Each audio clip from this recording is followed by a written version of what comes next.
Assalamualaikum warahmatullahi wabarakatuh. Saya Mutiara Saputri dengan NPM 1951030118 Akuntansi Syariah kelas A. Di sini saya akan sedikit menjelaskan tentang sejarah peradaban Islam di Indonesia masa pra-kemerdekaan dan pasca kemerdekaan. Assalatu wassalamu ala asrofil anbiya'i wal mursalin wa ala alihi wa sahbihi ajma'in amma ba'du. Menurut sejarawan, ada 4 teori masuknya Islam ke Indonesia. Yang pertama adalah teori Mekah, yang kedua adalah teori Gujarat, yaitu pada tahun 7 sampai 13 Masehi, 7 Hijriah atau 13 Masehi. Kemudian yang ketiga adalah teori Persia dan yang keempat adalah teori Cina. Islam masuk ke Indonesia pada abad pertama Hijriah atau abad 7 sampai 8 Masehi, didasarkan pada sebuah penemuan batu nisan seorang muslimah yang bernama Fatimah binti Maimun pada tahun 475 Hijriah atau 1082 Masehi. Daerah-daerah pertama dikunjungi oleh Islam adalah pesisir utara Pulau Sumatera, yaitu di Aceh Timur, dan meluas sampai ke Samudra Pasai atau yang berada di Aceh Utara. Kemudian yang kedua ada di pesisir utara Pulau Jawa yang meluas sampai ke Maluku. Nah, yang kedua itu pesisir Pulau Jawa sampai ke Maluku itu berada di permulaan abad ke-17 dengan masuknya penguasa Mataram atau yang bernama Sultan Agung. Maka dengan masuknya penguasa Mataram tersebut, Islam hampir meliputi sebagian besar wilayah Indonesia. Ada beberapa cara Islamisasi di Indonesia, diantaranya Islamisasi Kalimantan, Islamisasi Sulawesi, Islamisasi Maluku, Islamisasi Papua, dan Islamisasi Nusa Tenggara. Islamisasi Kalimantan, jalur pertama yang membawa Islam masuk ke tanah Borneo adalah jalur Malaka. Jatuhnya Malaka ke Portugis membuat dakwah Islam semakin menyebar. Kemudian yang kedua adalah Islamisasi Sulawesi. Raja Goa pertama yang memeluk Islam adalah Sultan Alaiddin Al-Awal dan Perdana Menterinya, Karaeng Matopa, pada tahun 1603. Pemahaman ulama di kerajaan Goa begitu terkenal pada masa Sultan Alaiddin. Mereka adalah Khatib Tunggal, Datuk Ribandang, Datuk Patimang, dan Datuk Ritiro. Pusat kerajaan Goa inilah yang melanjutkan dakwah Islam sampai ke wilayah Bugis, Wajo, Sopeng, Sinderang, Tanete, dan Palopo. Kemudian ada Islamisasi Maluku. Islamisasi lebih dahulu mampir ke Maluku karena kaya dengan hasil bumi yang melimpah. Kerajaan Ternate adalah kerajaan terbesar di Pulau Maluku. Islam masuk ke wilayah ini sejak tahun 1440 Masehi, sehingga pada saat Portugis mengunjungi wilayah Ternate, Raja Ternate sudah memeluk agama Islam. Kerajaan lain di Pulau Maluku ada Tidore, dengan wilayah kekuasaannya meliputi Halmahera dan pesisir barat Papua. Kemudian ada juga Kerajaan Bacan yang rajanya bernama Zainul Abidin. Pada tahun 1521 beliau memeluk agama Islam. Kemudian ada Islamisasi Papua. Banyak kepala-kepala suku di Papua yang memeluk Islam, namun dibandingkan dengan wilayah-wilayah lain, perkembangan Islam di Pulau Papua ini tidak terlalu signifikan. Kemudian ada Islamisasi Nusa Tenggara. Islam masuk ke wilayah Indonesia sejak awal abad ke-16. Hubungan Sumbawa dengan Makassar membuat Islam sampai ke Nusa Tenggara. Jejak Islam dapat dilacak dengan adanya makam Mubalik asal Makassar di kota Bima. Selain kota Sumbawa, Islam juga masuk ke Lombok. Orang-orang Bugis yang datang ke Lombok membawa ajaran Islam dan menyebarkannya di sana.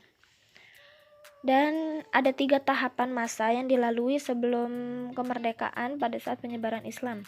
Yang pertama ada masa kesultanan, yang kedua ada masa penjajahan, dan yang ketiga ada masa kemerdekaan. Di masa kesultanan, daerah yang sedikit sekali tersentuh Hindu dan Buddha adalah daerah Aceh, Minangkabau, Banten. Kemudian agama Islam mempengaruhi kehidupan agama sosial politik di daerah tersebut, dan di kerajaan tersebut pula agama Islam tertanam kuat sampai pada saat masa kemerdekaan. Di Kerajaan Banjar, dengan masuknya Islam Raja Banjar membuat perkembangan Islam tak begitu sulit. Secara konkret, kehidupan agama di Banjar terwujud dengan adanya jasa Muhammad Arsyad yang ahli dalam bidang fikih dan tasawuf. Kemudian ada Islam di Jawa. Islam di Jawa pada awalnya diwarnai dengan banyak kebudayaan Jawa dan memberikan kelonggaran pada sistem kepercayaan yang dianut oleh Hindu dan Buddha. Di Jawa, para sufi atau orang-orang yang berjasa untuk menyebarkan agama Islam adalah Wali Songo. Yang kedua, masa penjajahan.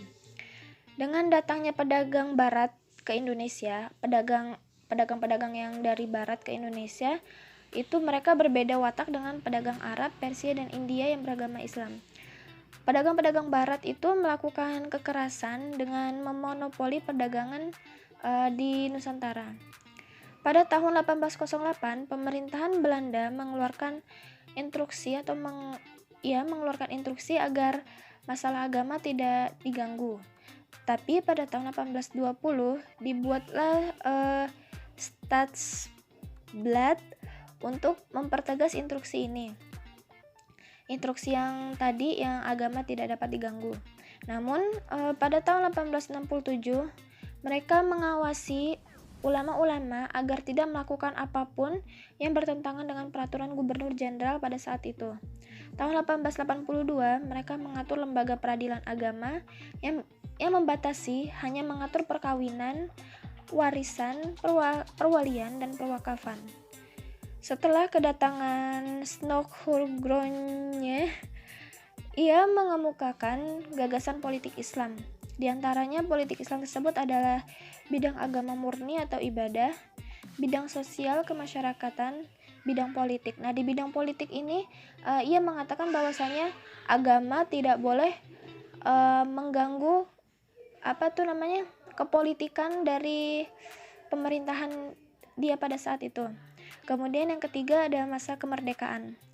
Perkembangan selanjutnya pada masa Orde Lama, Islam diberi tempat tertentu untuk konfigurasi yang paradoks terutama dalam politik. Sedangkan pada masa Orde Baru, Islam hanya diakui sebagai landasan moral bagi pembangunan bangsa dan negara.